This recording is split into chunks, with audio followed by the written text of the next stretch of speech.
Hello, everyone. It's 2025 and time just keeps marching on.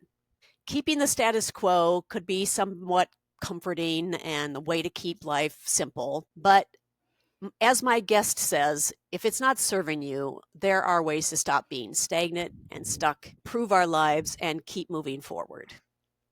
Have your device ready or your notebook and pen because you may want to take notes on this one. Because today my guest is going to give us 3 ideas or ways to improve communication with others, especially in our family situation, and get the most out of 2025. Welcome to Season 2, Episode 2 of Family Dynamic Conversations Podcast. Family Dynamic Conversations, where families and stories come in all shapes and sizes. I come from a family of 12. You may be an only child. What matters is caring, sharing, and finding ways to relate to one another. Thanks for stopping by. I'm your host, Janice Kingsbury. Today's guest is my niece, Ann Vogt, who is a culture coach. She has speaking engagements for teachers and administrators and with CEOs and their employees to improve communication and positive reinforcement with her Impact to Influence approach and website, along with her amazing podcast, What If It Works? I highly recommend checking out that podcast because her insight, helping to create positive change in life situations, is incredibly useful and helpful when you don't know where to start. Welcome, Ann, and thank you for your time and energy. How are you? Good morning. Hello. So good. So excited to be here again. And can we take a quick time out and let Janice know, congratulations. You have hit the 6-month mark on your podcast. I went and looked back. Your first episode aired on August 7th of 2024. So you are 6 months into podcasting, Look at that. just killing it. I love listening and I'm excited to be here today. Little milestone. Thank you so much. I appreciate that. Yeah, it's hard to believe, isn't it? Here Like we I said, are. time goes fast. Yes. All right. And I want to tell everyone how you are an inspiration and a mentor at the beginning of the podcast, because she was my first guest in the Fond Childhood Memories series that I did just to begin with. And she has been there to help me develop and continuation of this podcast, because it's so important to reach out to someone who's doing what you want to do, that has had success in doing what they want to do. They're committed to what they want to do. And it just helps the situation and helps your inspiration. And to say Ann was a mentor is the smallest little bit of that level of helpfulness. Thank you, Ann. Absolutely. I feel like that's life advice for anybody, especially if I was new to podcasting a year and a half ago. So I was looking for mentors as I was doing that. And then once I got comfortable, it was exciting to have someone new going into podcasting, asking questions. I wasn't like, oh, I don't have time for this. I'm like, oh, let me give you some shortcuts. Because as people learn and understand something, you want to pass it on to other people so they don't have to go through all the hardships that you do, even though the hardships are there for growth. There's air quotes there if you're not watching. It's always nice to have a little leg up, right? Oh, helpful. So helpful. And because the confidence level wasn't there, it was incredibly helpful to have just someone go, we're not striving for perfection here. We're just doing something we like to do, getting stories out there and having some fun. That's all I'm having. It's been awesome. Yes. Thank you so much for all your help. Before we get started into your amazing culture coaching and 3 examples of what we could be doing for better culture situation in our families, would you mind sharing an example of when divine intervention came into your life? Yes. So I'm going to take this on a little heartfelt journey. And please know that I love talking about this because, again, when you go through a struggle and you come out just through it, you really want to help other people who are going through that same struggle. So know that's where this story comes from. But as I was growing up, as I was going to school, I was one of those individuals who kind of got what she wanted. I was very driven and, took notes on what tasks do I need to accomplish in order to get to the next thing. So I knew I wanted to be a teacher, graduated high school, got into college, started my teaching program, got done with that, got hired as a teacher. Like all the steps, everything really fell into place for me really easily, I would argue. Not because of not putting in the hard work, but just because I stayed so driven and focused. And then I got married, and my husband and I wanted to start a family, and things did not fall into place. And I did not know what that felt like, because now this was something out of my control. We had a miscarriage fairly early on into us starting our journey of becoming a family, and that was difficult, but doctors and friends and lots of women in my life were like, "Oh, I had one too. It's fine. You know, you'll get pregnant and it's going to be great." And so after our first miscarriage, which was in the month of February, we had another one in June. And this one we made it to 11 weeks. We had told friends, we had told family members, and we kind of felt like, oh, okay, yeah, that situation back from February, that was just a fluke. It's fine. Everything's fine. But then we had our second miscarriage. During that time, I had a doctor in a very small town. So I lived in a town of 800 and was doctoring in a town of like 1,500. And this doctor of mine, after our second miscarriage, said, okay, 1 is fairly common. 2 means we've got something going on that we need to figure out. However, this doctor, his name was Dr. Joyce, he had extensive experience in this area, and he was almost of retirement age. He had connections all over the country and had done a lot of research in women's bodies and finding out what our hormones do in us reproducing. And so he said, here's what we're going to do. We're going to do this charting for a couple months. We're going to find out what's happening within your body. And then we're going to take action based on what we learned from that investigation. And that's what we did. I had friends around me who were going through hormone panels and tons of blood tests and all of that. And he said, we're not going to deal with that. We're going to do it this way. And you're just going to just trust me. So we found out within months that I have a progesterone deficiency. So we started a full month cycle of doing progesterone injections. And lo and behold, my body was ready to go. We were able to conceive Ella and have Ella naturally, and everything worked out great. Wow. And I just, as I've watched friends and family and other women that I know, former students that I know, go through this type of journey, I have not heard of anyone having such ease and such calm in a really difficult time. I would probably argue that was the worst summer of my 41 years. You know, you're struggling with who you are as a person, who you are as a woman, who you can be for your husband. All your future ideas of yourself go out the window. And just having this doctor literally 15 miles away coaching me and walking me through with such ease and calm was so beautiful. So I would just have to say my doctor, Dr. Joyce, was an angel that I would never have even dreamt of that could help us on our journey. We were able to have Ella, then we were able to have Landon a couple years later by going back and using scientific help with progesterone injections. And behold, I now have my incredible family. Yay. That's so yeah. It's a tough struggle, and women that have problems or issues with it, I can't even imagine the stress level that doesn't help the situation. But it's such a powerful, creative force in our life that those who really want it and can't find a way to help them do it, overpoweringly scary. I'm sure that it just sits in your soul to try and figure out what's wrong with me, or what's wrong with him, or why is this happening?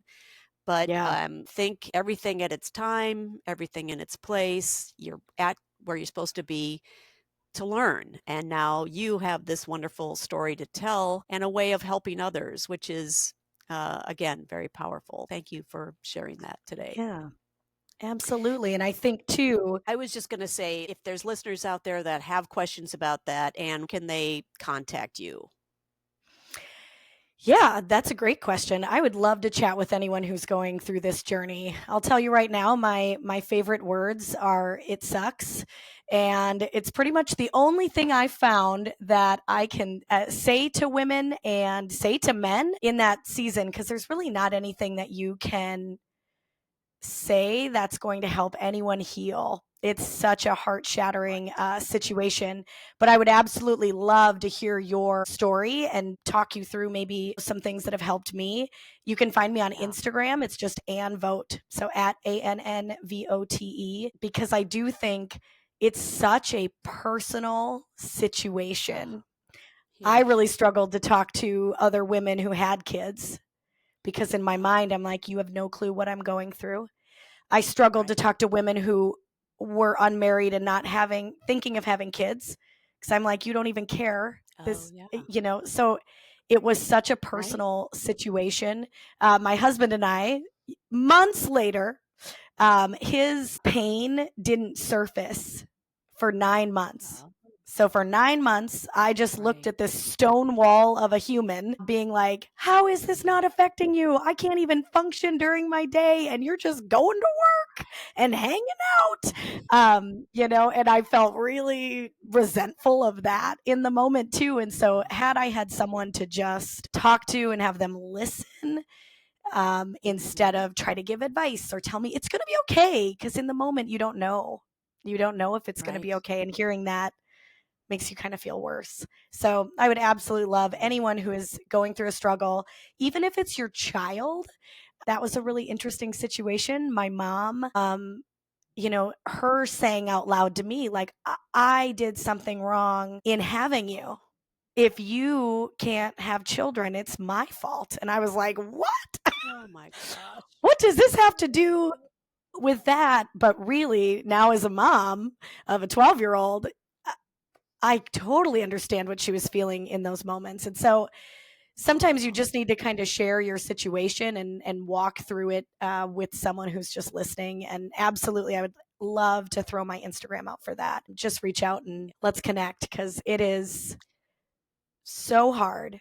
Something you don't expect to go through. I think that's the other piece that really frustrated me as a woman. I did listen to your episode. If you have not listened to Janice, her season 2, episode 1, she talks about losing pregnancy, and nobody prepares you for that. I no. I don't think No. one time before the age of 28 did anybody say, "Well, you could get pregnant and miscarry. You could get pregnant and have an ectopic pregnancy." Nobody said that. Mhm. And No. so you're just not thinking of it. It's just not an Yeah. expectation. And so then when It it just would be happens, so natural. Yeah. yes, and it's Yeah. going to be easy. Yeah. And you feel like such less than a person at the time. And that's just not true. So tell yourselves right that if you are going through that journey right now, it is not that you are less than, it's just it is what it is. And you're going through it and stay focused on where you want to go. And with my friend, Dr. Yvonne Kay, who also is a grief counselor, there's that grief involved because you are Yeah. losing something, and both you and your husband, and to not be able to talk about it and to voice it. And she too says, nobody wants to hear, don't worry, you'll get pregnant. You'll be fine, kind of thing. People want to just be heard. And that is, like you Yeah. said, just someone to listen and to let those feelings out to without being judged, without being just dismissed as, well, I don't even know why you're Yeah. worrying about this. It'll happen. Really is important for people to understand that if you do hear of a story or someone does reach out to you, they're not looking for resolution. They're looking for a kind ear to just let it Yeah. out and, Support. and Yep. keep it at Looking that. for Yeah, support. Yeah. Yeah. that's Exactly. true. Yeah. Which again ties us into how to communicate with others in our family, with friends, schools, businesses, employees, etc. So we're going to segue into that right now because in the family is the first important step of learning. And if we can't communicate well with each other, then I think that kind of ripple effects out to other family members. And I'm certainly not saying that I am perfect at this either. There's a lot of work that is continuous. And let's get some people taking some notes and learning today on how we can improve or strive for good family culture. I wanted to keep this short, but there's so much I want to talk to you about. Yeah. Before anyone goes to watch your Impact to Influence and What If It Works podcast, please tell us what was the impetus of you becoming a culture coach? Oh, that's a great question. I was actually going to bring this in. I was going to tie this in with my angels when I was thinking of another example. So I was a former teacher. So I taught for 14 years. I taught middle school and high school. And when you're thinking about your angels, those of you listening might be looking for that one big situation, which is what I originally thought of, right? I thought of my doctor and that miscarriage and how that really strengthened me for the rest of my life and my journey as a parent as well. But when I think about the little angels, it was my students. And no, they were not acting with angelic behavior. They were angels because they were teaching me new things about myself and how I would, respond to them. And so that's really the impetus of me becoming a culture coach is I was noticing as a teacher that I really was, the captain of my culture. If I was in a bad mood, guess what? I had more behavior issues that day. If I was not clear on what I wanted, I was constantly talking to the kids about my expectations. If I didn't know where we were trying to go, they didn't know where they were going either, and they weren't bought in that we were headed somewhere valuable.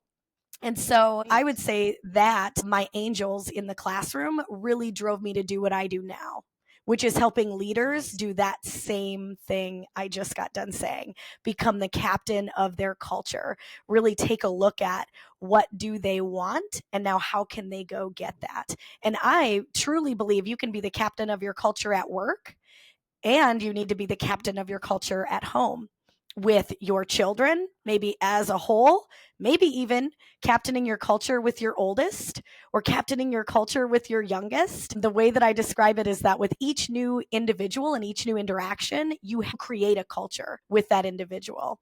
And so it might be your spouse that you need to really be thinking about. It might be someone at work. But so today, what are 3 ways that you can really be impactful in your communication? It is first focusing on what kind of culture do you want? So that would be my first step is I want you thinking about what do you want more of with your family? And again, this could be your family members in your home, but it could be your extended family. It could be your siblings. Maybe you have a family reunion coming up and you're already thinking about that. And so really start investigating what do I want? What do I want for myself? What do I want for the people around me? And think about that. So when I do this with business leaders, I really ask them to think of 2 things. Number 1, what's the current status? So for you as a listener, I want you to pick one area that you really want to think about. So it might be with your teenage child. It might be with that 7-year-old independent little lady. It might be with your spouse. But what's the current status? And then secondly, what do you want that to look like in the future? That could be in a month. It could be in 5 years. It could be in 10 years. And so let's actually do a little example of this, Janice. Okay. Help me understand maybe what was like the current status and then what would you have wanted for them in the future? And thinking of you and your granddaughters, I mean, we could go with that example too. Okay, so if we go with granddaughters, I think that right now I see a world of chaos. I see a world of fear. And every time I'm with them, I have to set that aside and think about what, like you said, I want for them. So for me, I guess right at this point in my life and their life, it would be me being calm, me enjoying every minute, me exposing them to fun things like getting outside and enjoying the outdoors, and reading and finding fun in fiction and fun stories to just kind of take them out and let them explore that way, to not be afraid to reach out and look at different cultures. I don't know, the more fun aspects of it. And they're only 3 and 1. So this is, we're talking Yeah. about the 3-year-old right now. What I want for her is peace and calm and finding ways to enjoy every day. Yes. Okay. What I love about this example is I think we say, and you almost kind of said it just there, like she's only 3, but we know that core memories and core behaviors are being formed right now. And so just that realization of, okay, what I want for them, investigating what I want for them, I want them to be able to be playful. I want them to be creative. I want them to get outside. I want them to enjoy nature, right? That's you Right. thinking about what you want for them. Now, you went right into my next one, which is so beautiful. So, first, investigate what's going on currently and what you want for them. Secondly, is model what you want. And so I love Janice's example of I want to go over there and I want to be fun and I want to get them outside and I want to dive into fiction. That is her being so purposeful in her actions.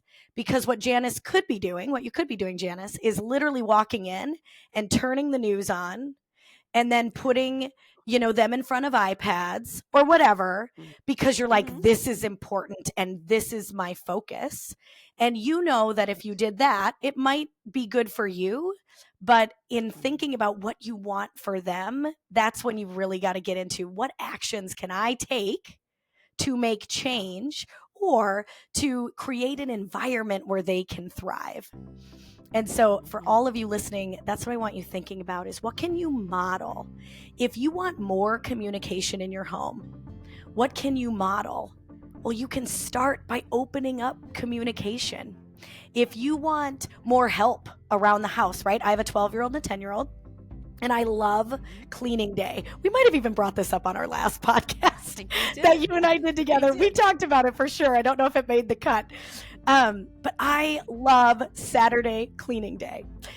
And what I love is that I can go talk to my kids on a Friday night and say, hey, tomorrow's Saturday. In order for us to be able to function without clutter and in order for us to have fun the rest of the weekend and really get through our whole week, let's take an hour and a half to clean up after ourselves tomorrow. So the reason I share this with you is I could go a lot of routes. I could say to my kids on Friday night, look around. Look at this mess. Look what you did. Look what we did. Look how gross it is, right? Like that's a route some of us are taking. And I have been there too. So I like that you prefaced early on in the episode, like, I'm not doing this perfect. I am not either. But what I am doing is I'm staying really intentional about my words and my actions. And all of us have the ability to do that, is stay really intentional in our words and our actions. So instead of throwing them under the bus and saying, it's a mess because you live here, or I need your help because, or I need your help because I'm your mom and you owe me. There's a lot of things, right? We could say, and instead I model, here's what we all want. We all want to have fun this weekend. We all want to not be surrounded by clutter. And we all want to have a good week. In order to do those three things, let's work together on this other thing. And so setting them up for success. A couple tips on that. Just really think about having conversations before you need to have conversations. I could wake up on Saturday morning and be like, ding, ding, ding, come help me now. Somebody grab the vacuum. Who's doing dishes? You get up and get out here. That's not helping anybody. And so setting the tone the night before, that is constant for me. If you have children and or a spouse that they just need some processing time. My husband needs a lot of processing time. It's just who he is as a human being. And I could live in the, I have to ask him a day in advance to do anything. Or I can live in the, when I ask my husband a day in advance to do something, he always does it. Nice. So thinking about how are you setting people up for success versus focusing on your own needs. And so really modeling what you want. And, as Janice mentioned, she wants creativity for these young kids. She wants her granddaughters to feel safe. And so how can you model that when you're in that space with them? Again, with your words and with your actions. Thoughts on any of that, Janice? Anything like swimming in your head that you're like, this? Well, there's so many different things, and I love the idea of the whole talking about something before you actually need it to happen.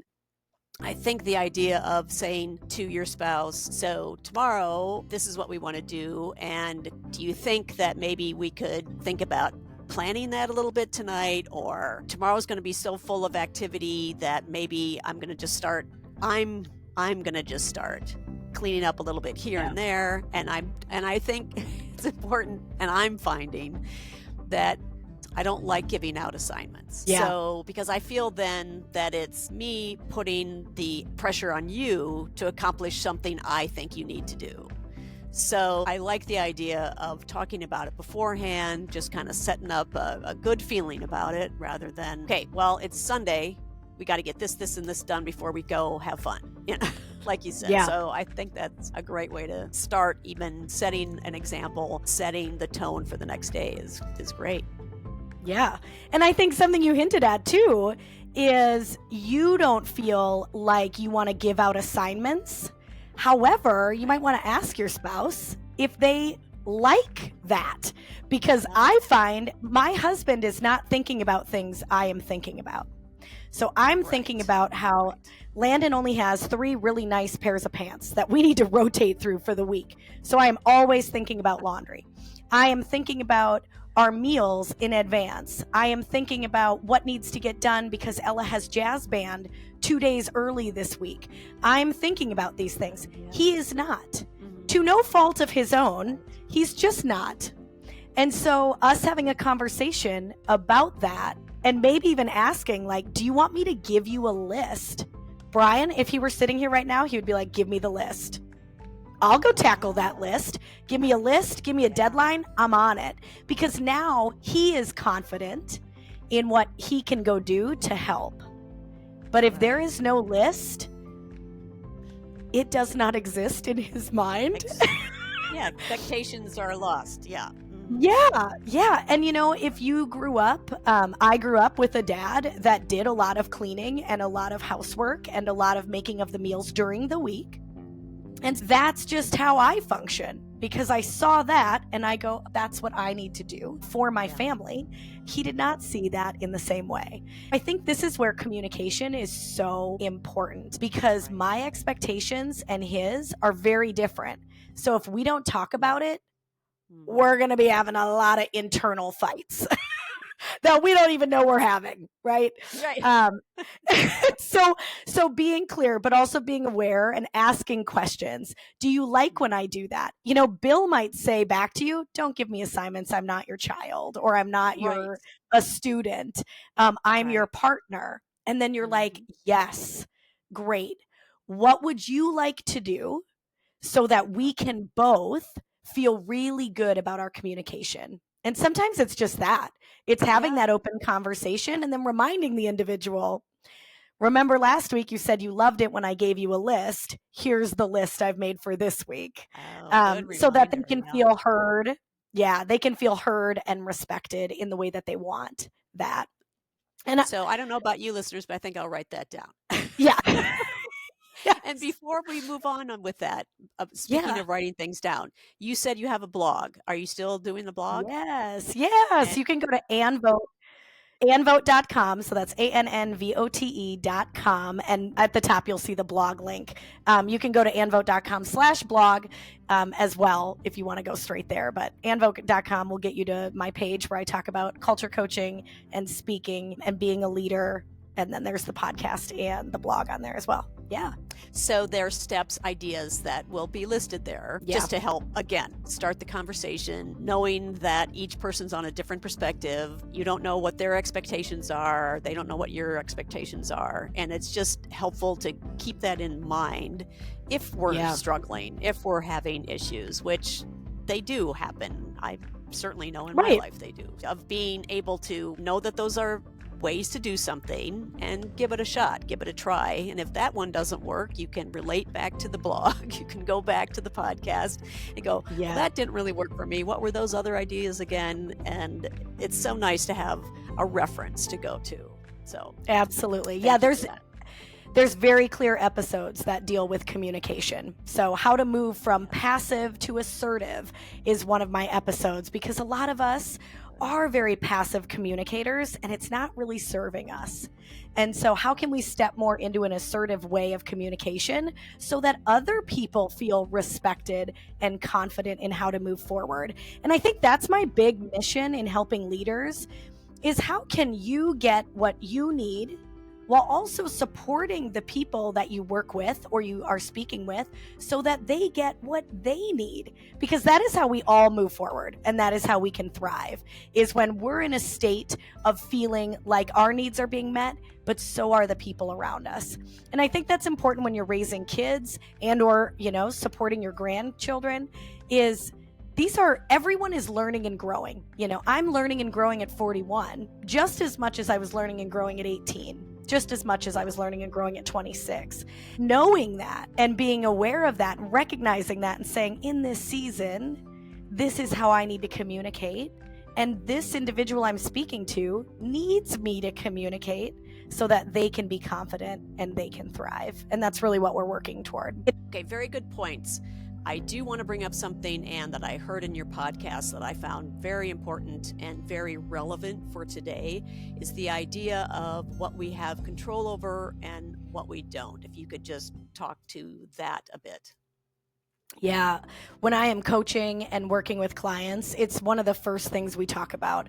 There is so much going on around you that you have no control over. So let's start big picture. Big picture right now, we have no control over the political climate. We don't have control over our economy. We don't have control over our neighbors' beliefs and our things that we're seeing on social media. We don't have control over that. Within our work environments, we don't have control of the experience coming in the door with a new coworker. We don't have control over how our boss was raised and how they communicate now. We don't have control over any of that. Within your homes, you don't have control over your spouse and their upbringing. You don't have control of their former relationships. Like, these are things you don't have control over. And so dwelling on them and becoming a victim to them does not help you. It does not serve you. It does not help you thrive. Recognizing them, investigating them, thinking about them is okay for as amount of time as you need to go, I'm not in control of this. But what I am in control of every single day is your mindset. It's your words in your head and out loud to others. It is the actions that you take. It is the beliefs that you have about your control and your situations. It's also your boundaries. Are you willing to say, I'm becoming overwhelmed by the news? And so for today, I'm going to set my phone down and I'm going to go laugh with my granddaughters for an hour. I don't have control over my husband's work schedule. And so when he comes home, I'm going to make the most out of the 1 hour we have before bedtime, because these are things you do have control over. And I truly think once you step into that belief and that knowledge that you do have control over certain aspects of your life, you're going to go see a huge change in your environment, in how people interact with you, in how your own happiness and joy. Right now, we're in Minnesota. It is February 23rd, the day we're recording this, and it's going to be 52 degrees outside, Janice. Woohoo! 52! I cannot control that for the last 2 weeks, it was below zero every day. Oh, but what I can control is getting outside today and soaking in that vitamin D, right? And so I could go and complain about Minnesota winters, or I can soak up this time. And so it is really important when you're thinking about communication and investigating what you want. It's also a really great exercise to investigate what you have control over and what you don't. Yeah, that's a little caveat for how you change your life, is stepping into what you can control and then taking these actions, right? So investigating what you want, modeling what you want to see out of others. The other thing I was just going to really quickly say is sometimes we think we can't control people's behaviors, which you can't. But what you can do is go all in on your own behavior, be extremely consistent, and usually you will see a change in behavior out of others when they are within your culture. So let's go into this third one, and I'll pull this in. My third one is appreciate what you want to see. So this is a really easy action for you to notice when your children then help you clean the whole house in an hour and a half. Instead of going, okay, looks good, bye. You can go back and play. You can go do your thing. Taking 1 minute to say, oh, this house looks amazing because all of us work together. Thank you so much for taking the time to get that done and for having a positive attitude while we jammed out to music and cleaned the house. I really appreciate it. When you start to do that, after about 2 months, I don't really even have to ask my kids to help me, because now, just on Friday night, I'm like, reminder, tomorrow's Saturday, what time do you guys want to clean? And they usually pick 10 to 11:30. I don't know why. They like to kind of do their own thing in the morning, and then they're like, all right, 10 to 11:30, and then we eat lunch. They go back to whatever they want to be up to for the day. But so once you get consistent in what you expect, you're going to watch other people's behaviors shift as well. So you might say it's not within your control, but give it a try, and reference back to this podcast afterwards and tell us about your wins. But let's talk about appreciation. I have a great tip. So if you have paper next to you, here is my favorite way to give appreciation. So it's 3 W's. It is what, why, and who. So what, why, and who. What did someone do for you? Or just what did they do in general? So you're going to say, let's say my husband shovels the driveway. And I say, thank you for shoveling the driveway. Now, most people end there. They're like, well, he should shovel the driveway. He's your husband. No, friends. No. Thank you for shoveling the driveway. To some, that feels like compliments they've gotten in the past, which is just saying thanks for an action. But when you add the why it matters, it's going to be really powerful. So why it matters. Thank you for shoveling the driveway. Now, when I go to bring the kids to school, I'm not worried about ice buildup on the driveway. Or that just saved me an hour later in the day. So why does it matter? And this, you can say why it matters to you, or why it matters to the family, or why it matters to your workplace, whatever it is. But thank you for what you did. Here's why it matters. This who piece gets people very uncomfortable. Who, when I say who, what I mean by that is, who are they that you recognize? And so my last statement would be something along the lines of, you are so helpful. The reason this has changed my life, this changed my life as a teacher, this completely changed my life as a mom. What I was noticing is my kiddos, they didn't know who they were. So even as young as age 4, Landon was a big hitter. So he communicated through his fists. And that was really frustrating for me because second child, first child is never hit me a day in her life. Second child was constantly using aggression to get attention. And what we realized is he kept repeating like, I am naughty. I don't listen. And where was he hearing those? From us. And so really focusing on that last piece of who are they when they take this action. So you are helpful. You are kind. I think about my students and having a student constantly late and then having them be on time one day. And I would walk over quietly to their desk and I would say, hey, I noticed you got here on time today. I'm really appreciative that you make this class a priority. And then I would say something like, you're a great student. Nice. They have not heard these words before. Your spouse might not believe that you appreciate their actions because we're just not saying it. You're like, they know. And my husband knows I love him. It's not about him knowing you love him. It's about him knowing that you appreciate him being sensitive to your feelings, of him being supportive, of him being helpful, of him being willing to change plans last minute. Saying these things out loud, it literally gets into their brains and they will remember that. Anne appreciates when I am helpful.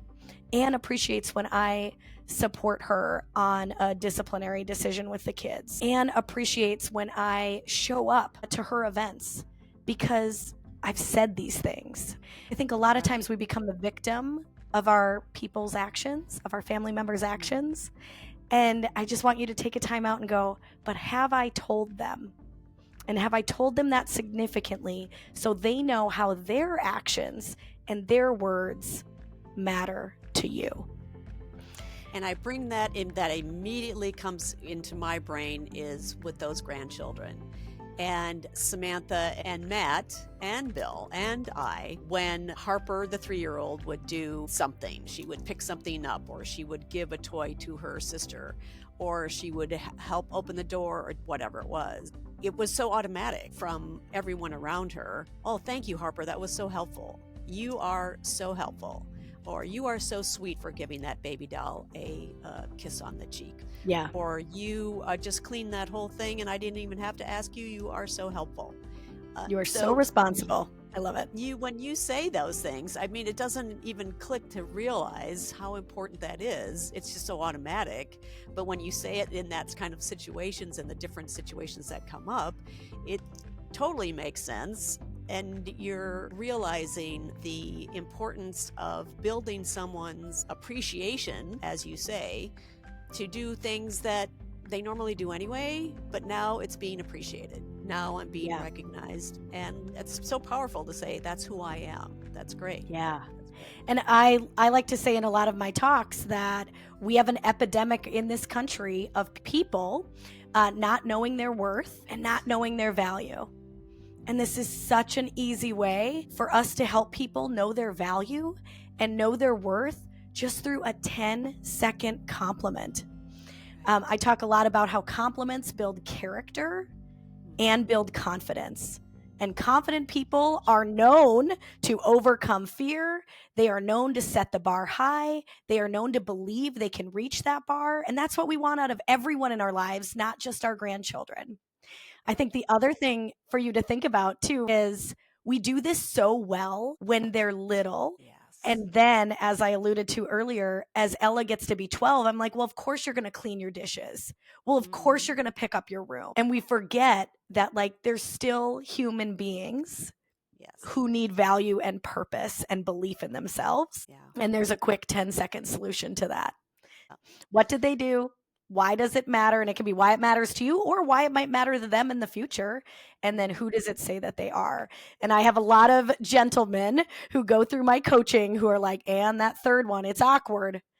And I always tell them, it's awkward, but you yourself love it when I give you compliments in this way. And so why would you not want to do that for your employees or for other people in your life? I And just then saw it's something too so true. about how, and my daughter Samantha is teaching me this still. I'm 64. She's teaching me other things. It's just like you become the mother, but the child teaches you things, which Samantha does all the time. So does Spencer. But Samantha was saying, just let them struggle with getting up the ladder or to pick up something or put something together. At first, it was hard for me to hear that. I'm like, well, I'm just going to help her. But then I realized you take away their self-esteem if they can't accomplish it on their own. And as much as they are struggling, as hard as it is to watch them struggle, the idea of letting them accomplish something then proves that to themselves. I wasn't being ignored and I was struggling. I was trying to find something, resolve something on my own, which then again builds the confidence. That's huge. And I still am learning that. Thank you, Samantha, of watching those little ones struggle. Yeah. But it's important. And I see that all the time, that it just builds that confidence even more. And to tie that up with a pretty little bow, because you brought up generationally, I bet at your place of work, you work with new employees who are in their early 20s who also have gotten helped up the ladder a lot. And now a new job and a new task is scary and they're not confident in it. And so I hear a lot of people in their upper 50s, lower 60s saying this new generation, they just don't know how to work. And I'm always like, isn't that the best news for you to realize? You get to help them through the struggle. You get to support them as they learn and figure it out instead of walking away and saying this new generation XYZ. So I do think it's beautiful that you brought that up, Janice. There was a good decade or two where lots of parents wanted to do everything for their children, and it's really not serving them as young adults. And that generation is kind of being disliked in this moment right now because we feel like we're doing a lot of hand holding for them. And I just want to remind you, if you are listening right now and you're like, oh my gosh, this is my coworker so-and-so, go through this exact thing we just got done talking about. Investigate what you want for this individual at work. Model what you expect out of them. Appreciate when they do what you need them to do, and build up their character and their confidence, because it is lacking. And it's okay to recognize that and say, let me help them thrive. Yeah. Yes. All right. And is there any other final thoughts you'd like to share? Yeah, when we were setting this up, we had talked about, tying in the angel piece, or that you were going to ask me about the angel piece. And I think as your listeners are listening to these episodes, they're really going to be thinking about who are their angels. And I would like to flip that question and ask your listeners to think about, how can I be an angel to others? And so just that last final thought about different people in your life that are struggling, whether it be your own children, it might even be your spouse or someone at work. Really investigate, what do I want for them and how can I support them? I do this activity in all of my speaking engagements where I ask people to think of their mentor. And then I ask them to raise their hand if they think that if I ran into their mentor and I said, oh, I was just delivering a session and one of your mentees named you, would they say it's you? Would they know it was you?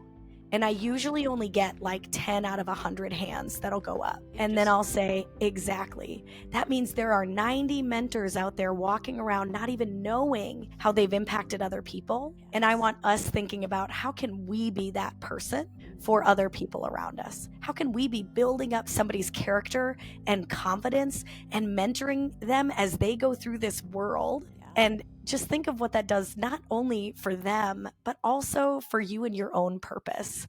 And so I would love for your listeners to really be thinking about, how can I be an angel for others, especially in a time such as now? How can I be in control of my actions and words to truly lift other people up? Because that's how we're going to get through this, Janice, is people bonding together and strengthening each other and knowing who we are and serving out our purpose.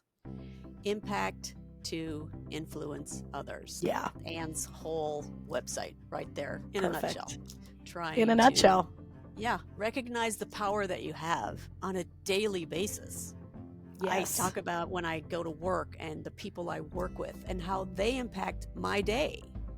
Am I helping them? Are they helping me? Are they showing support and comfort in a time that, like you said, you can't control what happens to them, but when they share something, how can I support them? Yeah. What makes them laugh? What can I say to help them snap out of it and make them laugh? What do they do and make me laugh, just to make that day joyous? And man, do we need that right now. Yes. And then, if you want to think about your influence moving from there, when they have a great day at work, your customers have a great day. And when they go home from work, their families have a great day. And so, that impact that you can have in that one-on-one conversation could literally influence so many people in their lives that day.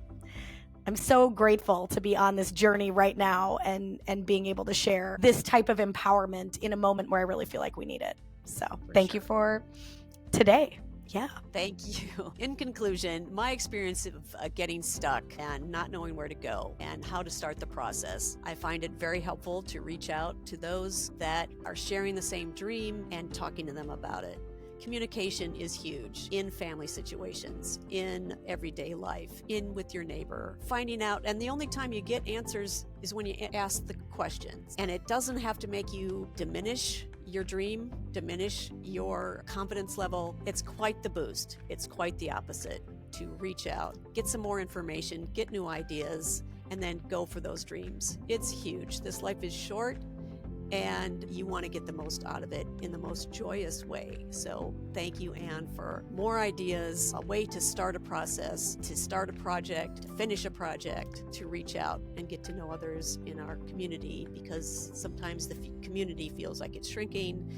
So this is a way to expand that. I want to thank Anne for joining me this season 2, episode 2, and for her first wonderful guest in my childhood memories. You can check all those out on YouTube, Spotify, and Apple Podcast. And my next episode, again, I'm going to circle around and get into those When Angels Came. I have had so many great conversations with strangers, with coworkers, with family, realizing and recognizing how we have to kind of break out of our shelf, how we can break out of our self thoughts and realize sometimes you need that extra little guidance. And it comes with a stranger, it comes with your family. You just never know. So it's always good to just keep your eyes open, watch for those opportunities. Please take care of yourselves. Thank you for joining us. Thank you, Anne, and we'll see you next time. Bye for now. Bye now.